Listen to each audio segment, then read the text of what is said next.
Assistant Special Agent in charge of FBI Dallas. And we will have a brief question and answer session after their remarks. Please identify yourself by your name and your media outlet when asking questions, and confine the content of your questions to today's press conference. At the podium, joining Ryan Raybould and Jeremy Wright is Executive Assistant Chief of Police with the Dallas Police Department, Terrence Rhodes, Assistant U.S. Attorney Robert Withers, Assistant U.S. Attorney Claire Demers, and Assistant U.S. Attorney and Violent Crimes Chief Jeremy Fugate, all of the Northern District of Texas. And with that, I'll turn it over to Ryan. Good morning.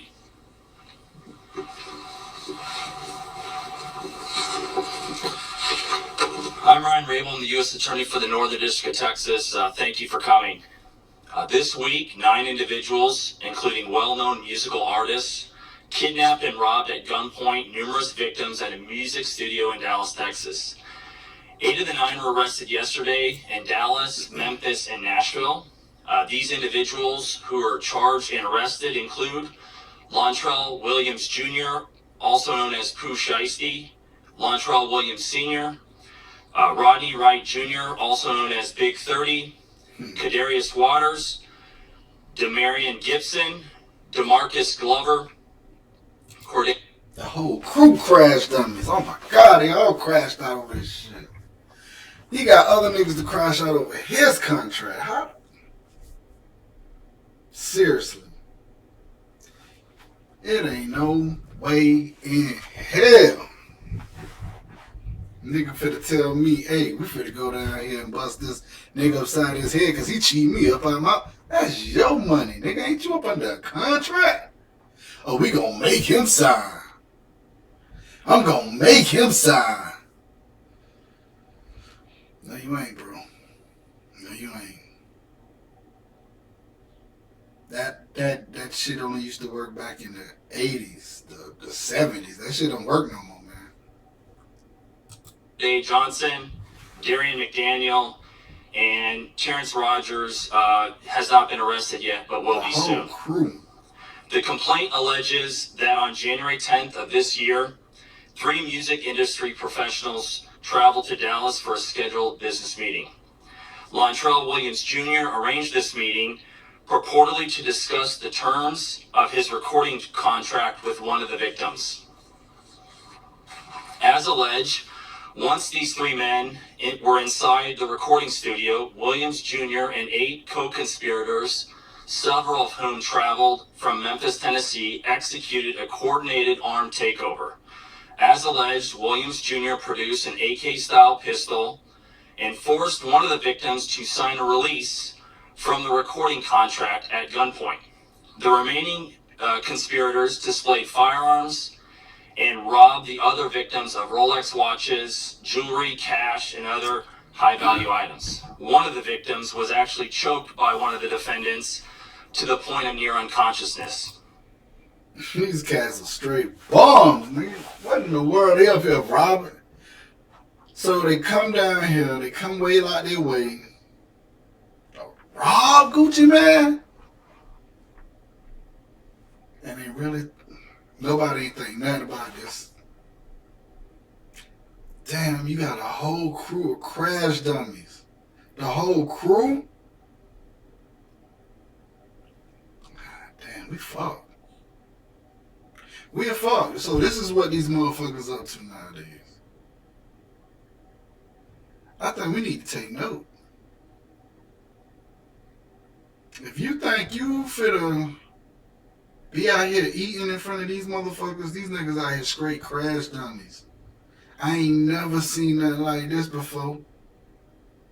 I don't think we can recollect one person, one crew of niggas that can get together and do something this ignorant. This embarrassing on so many levels, man. This is, look at Buddy's face. That's how I'm feeling. Defendant Wright barricaded the studio door with his body to prevent the victims from escaping. The ringleader of the conspiracy, Lontrell Williams Jr., was on home confinement at the time of the offense, as alleged for a prior firearms conspiracy charge and conviction out of the Southern District of Florida. Towards the end of his prison sentence, he had been granted home detention. Part of the terms of his home detention were that he would not commit another federal offense or possess a firearm. His father, Lontrell Williams Sr., is alleged to have helped plan and execute the federal kidnapping as charged in the complaint. And as described further in the complaint, within hours of leaving the Dallas studio, a number of the defendants were on social media displaying some of the items that appeared to be the jewelry that had been robbed from the victims. The charging document outlines some of the evidence, just some, establishing the defendants' roles in the federal offense. This is as follows. Electronic monitoring data placing Williams Jr. at the offense location, which would put him in violation of his home detention conditions. Cell phone records and license plate reader data corroborating the coordinated travel of multiple defendants from Memphis, Tennessee to Dallas. Rental car records confirming Williams Sr. rented a vehicle that was used by the group. Surveillance footage from the offense location, a nearby office supply store, and a hotel where several of the defendants stayed following the offense. Fingerprint evidence as well that was recovered from the crime scene, matching at least two of the defendants. Social media posts by defendants displaying what appears to be stolen property just in the days following the offense. No, you lie. They still doing that shit? Oh my God, no, help me. What did I just hear? I just heard a lot of ghetto, ratchet, hood.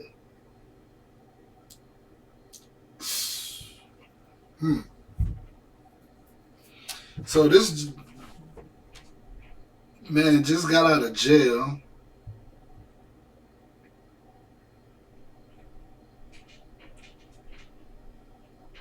Wanted to go and get out of his contract. So he...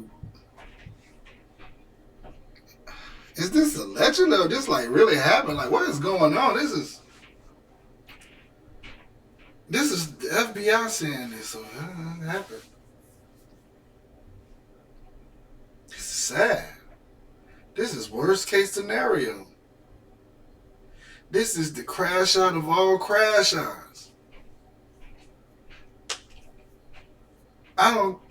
What's be bigger than this?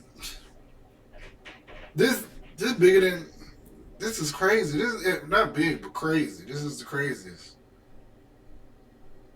This is the craziest. The whole crew gone. Years. Him, Big 30, his daddy. He just got out here. This is what, 5 months ago? You get out of jail 5 months ago, you making all this money, you got all this on the table, and you just like, no, I'm not happy with the way you didn't say my name or something. I don't know what the hell he mad about. I think we need to be careful out here. I think that's the moral of this story. The moral of this story with this guy, Pooh Shiesty, is telling me that society is breaking down so bad out here that you can throw money at these kids and it's not good enough. You know, because the money ain't hitting like how it used to hit back in the 80s and the 70s. The stories we used to hear, you know, Big Meech, he just did an interview and he's talking about how stuff ain't the same no more. The girls ain't dancing all night for the $1,000. They only giving you 3-4 dances. Looking at you, you ain't gonna throw no more hundreds. So nothing hitting the same no more. Everybody have to go to the extreme. Everybody want to be respected. I get it.